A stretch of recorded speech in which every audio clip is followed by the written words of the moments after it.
Number 8 chapter number 2 problem number 8 statement given है। एक tennis ball को इन क्रिकेट बॉल को वर्टिकली अपवर्ड हिट करेंगे तो यहाँ से अगर आपने उसको मोमेंटम ट्रांसफ़र उसमें किया, फोर्स लगाई उस पर, उसको अपने वर्टिकली अपवर्ड हिट किया तो आपने उसका कुछ वेलोसिटी दी होगी, तो वो वेलोसिटी आपने फाइंड करनी है, जिसे कहेंगे इनिशियल वेलोसिटी। यहाँ से अपवर्ड मूव करते हुए वो बॉल वापस डाउनवर्ड आएगा तो मैक्सिमम पॉइंट पर हाइट पर जाकर उसकी वेलोसिटी होगी 0 मीटर पर सेकेंड। इसे हम कहेंगे फाइनल वेलोसिटी।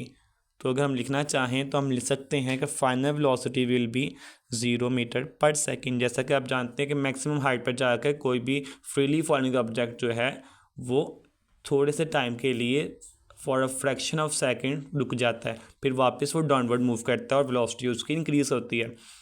तो हमें फाइंड करना है maximum height reach by the ball and the initial velocity of the ball. Given है सिर्फ एक value, total time. Total time जो है टाइम ऑफ फ्लाइट जो कि इस पॉइंट से वापस आने तक लगा वो था 6 सेकेंड। तो अगर हम फाइंड करें time required to reach maximum height, तो अगर टोटल टाइम लग गया था 6 सेकेंड ऊपर जाने के लिए और नीचे आने के लिए भी, तो 6 सेकेंड को 2 से डिवाइड करेंगे, आपके पास आंसर आएगा 3 सेकेंड। तो 3 सेकेंड में वो बॉल मैक्सिमम हाइट तक पहुंच सकता है। तो 3 सेकेंड को हम अपने न्यूमेरिकल में यूज़ करेंगे। हम फाइंड करना चाह रहे हैं maximum height and initial velocity. First of all initial velocity find करते हैं। इसके लिए यूज़ करेंगे हम first equation of motion v f equal v i plus g t. ये जी टी हम यूज़ कर रहे हैं because it's a vertical motion, और वर्टिकल मोशन जो है अंडर एक्शन ऑफ ग्रेविटी होता है, उसके लिए एक्सेलरेशन जो है उसको ग्रेविटेशनल एक्सेलरेशन कहते हैं। सो वी एफ की वैल्यू आपसे जानते हैं, जैसे कि वो एंड पॉइंट पर जाके मैक्सिमम हाइट पर थोड़ी सी देर के लिए for a fraction of second वो रुकेगा, उसकी वेलोसिटी होगी 0 मीटर पर सेकेंड। तो वी एफ पुट करेंगे 0, वी आई हम फाइंड करना चाह रहे हैं, प्लस जी की वैल्यू होगी -10।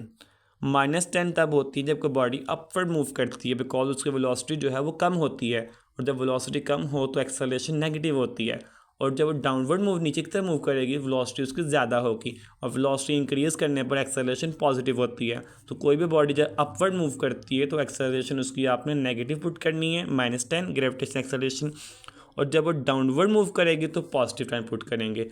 इस केस में वो अपवर्ड मूव कर रही है बिकॉज हम फाइंड करना चाह रहे हैं मैक्सिमम हाइट। टी की वैल्यू है 3 सेकेंड, 3 सेकेंड लगेंगे उसको इस पॉइंट से मैक्सिमम हाइट तक पहुंचते हुए। तो 3 पुट करेंगे, 0 as it is, v i be plus minus will be -10 multiply by 3 30।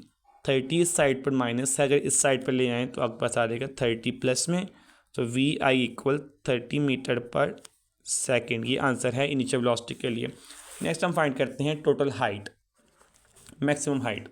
उसके लिए यूज़ करेंगे second equation of motion s equal v I t plus 1/2 a t square. जैसे कि हम वर्टिकल मोशन की बात कर रहे हैं तो वर्टिकल मोशन में डिस्टेंस को आप हाइट से डिनोट करते हैं, V I T as it is plus 1/2, और एक्सेलरेशन को ग्रेविटेशनल एक्सेलरेशन कहा जाता है G, time as it is.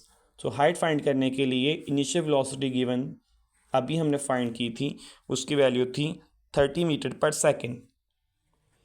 Next time taken 3 second plus 1/2, gravitational acceleration की वैल्यू होगी -10 क्योंकि वो अपवर्ड ऊपर की तरफ मूव कर रही है बॉडी।